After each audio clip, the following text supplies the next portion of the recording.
Hi, that's right. Mark Zuckerberg just unveiling this new headset, calling it the Quest 3. Seems like he's looking to get ahead of the big Apple announcement next week. The company is planning to unveil some new games for the headset, and they're having a big game announcement starting at 1 p.m. Eastern. Now, this headset will start at $499. They're calling it the first mainstream headset with high-resolution color mixed reality, noting that it's 40% thinner, saying it's more comfortable, also saying it has better displays and resolution using the next-gen Qualcomm chipset with twice the graphics performance.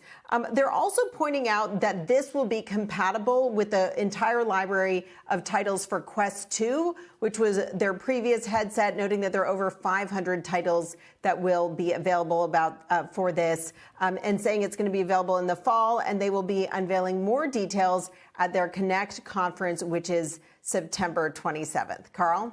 Julia, don't go anywhere. Stick around. It is no coincidence that Zuckerberg is unveiling this new product now because Apple is set to kick off its big hardware and software event next week, where it's also expected to unveil an AR headset. Let's bring in Steve Kovac into that conversation. Is this an attempt to scoop Apple, Steve? Oh, it's definitely an attempt to scoop Apple. I mean, notice how Zuckerberg didn't do a big splashy event like we're almost certainly going to get from Apple on Monday. And Carl, look, comparing these devices is a little hard. We don't know precisely what Apple is going to announce, but we do have an inkling from analysts like Ming-Chi Kuo, who is just an axe on all things supply chain, saying this thing is going to cost, the Apple one is going to cost up to $4,000. And we just, like Julia said, this new one from Meta, the Quest 3, is $499. So you can really see this kind of price war over a very niche market already starting to develop. And more interesting than what these devices can do, Carl, is because it is such a niche market, how does Apple pitch it? We already know what Meta's pitch is.